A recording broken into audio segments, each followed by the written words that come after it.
The sun dipped low over the city skyline, casting long shadows across the glass towers of downtown Chicago. The Thorne Enterprises building stood tall among them, a sleek monument to success, with its 50 floors gleaming like polished steel. Inside, the workday was winding down. Employees shuffled out in groups, chatting about weekend plans, their footsteps echoing in the marble lobby. David Johnson pushed his mop across the floor with steady, unhurried strokes. He was a quiet man, in his late 50s, with salt and pepper hair tucked under a faded baseball cap. His uniform, a khaki pants and a blue shirt with the company logo, was clean but worn from years of use. David had worked as a janitor here for over 2 decades, starting when the building was new and the company just a start-up. He knew every corner, every scuff mark that needed buffing. But he never complained. Life had taught him patience. As the clock ticked toward 6, the lobby emptied.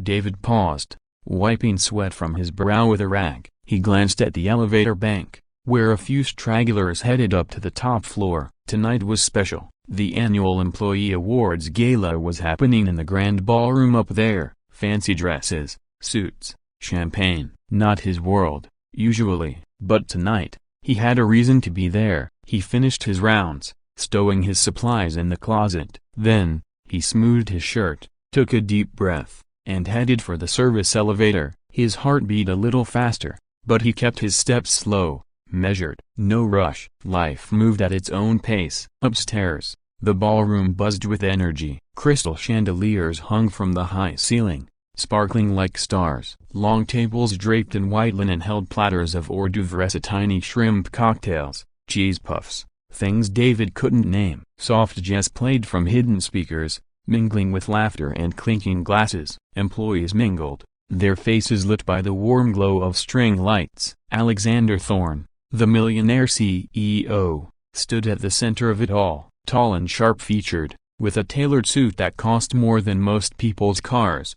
He exuded confidence. At 45, he built Thorne Enterprises into a tech giant, revolutionizing software for businesses worldwide. But success came with a price: long hours, tough decisions. He scanned the room, nodding to executives, shaking hands with investors. Everything had to be perfect. This gala wasn't just a party, it was a statement. Alexander spotted something out of place. Near the back entrance, a man in a janitor's uniform slipped in quietly. He looked around, then found a seat in the shadows, away from the crowd. Alexander's brow furrowed. Who was that? This event was invitation only, for staff and guests. No maintenance crew allowed. He excused himself from a conversation and strode over, his polished shoes clicking on the floor. "You there?" Alexander said, his voice sharp but controlled at first. The man looked up, calm blue eyes meeting his. It was David, though Alexander didn't recognize him. "This is a private event. You don't belong here." David sat still, his hands folded in his lap. He didn't flinch or argue. After a pause, he spoke softly, his voice steady with a hint of a Midwestern drawl. "I'm here for my daughter." Alexander blinked, caught off guard. The room's chatter seemed to fade for a moment. He leaned in closer, his tone rising. "Your daughter? Look, I don't know what this is about, but this isn't the place." Security. A few heads turned, whispers rippled through the nearby groups. David remained seated, his expression unchanged. He wasn't angry or defensive, just present, like he'd been through worse storms. Before security could arrive, a young woman hurried over from the stage area. She was in her late 20s, with dark hair pulled into an elegant bun and a simple black dress that fit the occasion. Her name was Emily Johnson, the company's rising star in marketing. She joined Thorne Enterprises 5 years ago, fresh out of college, and climbed the ranks with smart ideas and hard work. Tonight, she was being honored as Employee of the Year. "Dad," Emily said, her voice soft but urgent. She placed a hand on David's shoulder. "What's going on?" Alexander froze. "Dad?" He looked between Thema, the poised professional, and the humble janitor. Pieces clicked into place, slow and surprising. Emily was David's daughter? How had he not known? "I'm sorry, Mr. Thorne," Emily said, turning to him. Her cheeks flushed a little, but she held her ground. "This is my father, David. He works here in maintenance. I invited him." "He?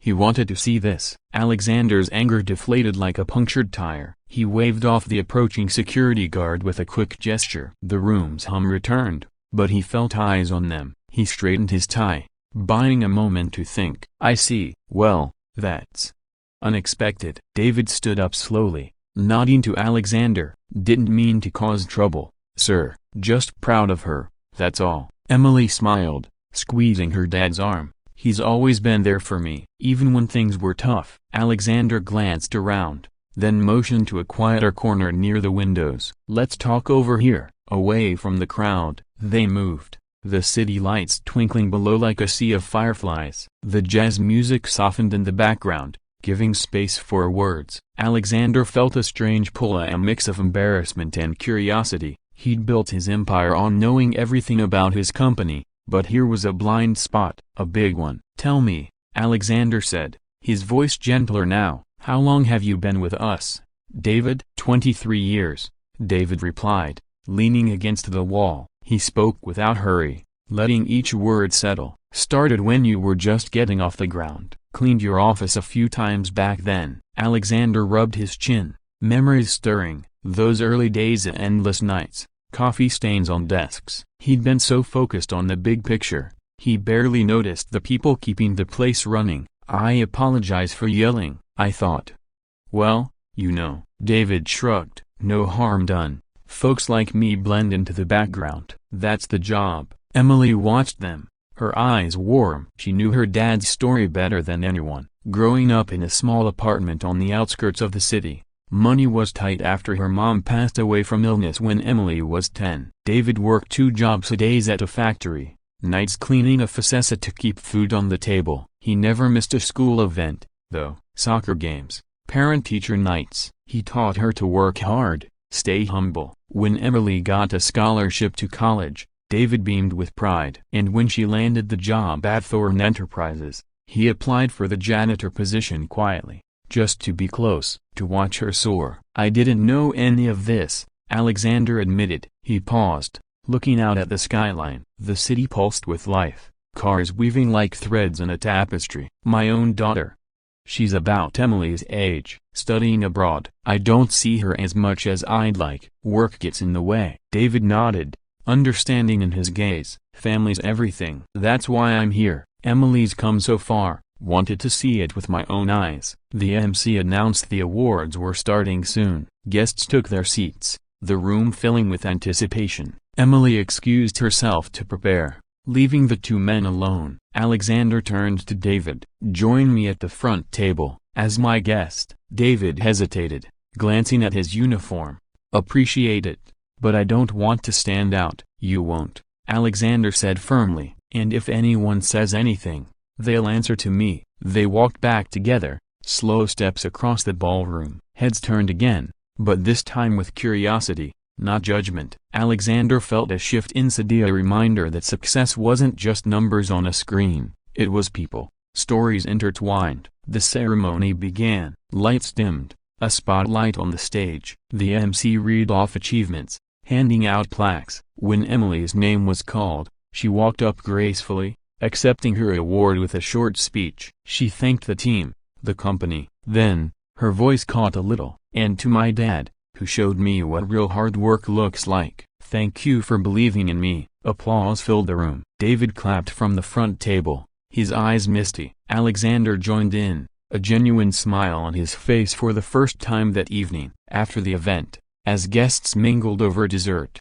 Alexander pulled David aside again. Listen, David, you've been part of this company longer than most. I want to do something. Starting next week, how about a promotion? Facilities manager. Better pay, better hours. David paused, considering. That's kind of you, sir, but I'm content where I am. Cleaning keeps me grounded, reminds me where I came from. Alexander chuckled softly. Fair enough, but at least take a bonus, for Emily's sake. They shook hands, a firm grip sealing the moment. Emily joined them, hugging her dad. Thanks for coming, Dad, it meant everything. Wouldn't miss it, David said, his voice warm. As the night wound down, David slipped out quietly, back to the service elevator. The building felt different now, less cold, more like home. Alexander watched him go, then turned to the remaining guests. For the first time in years, he felt a weight lift. Success wasn't just about the top floor, it was about the foundation,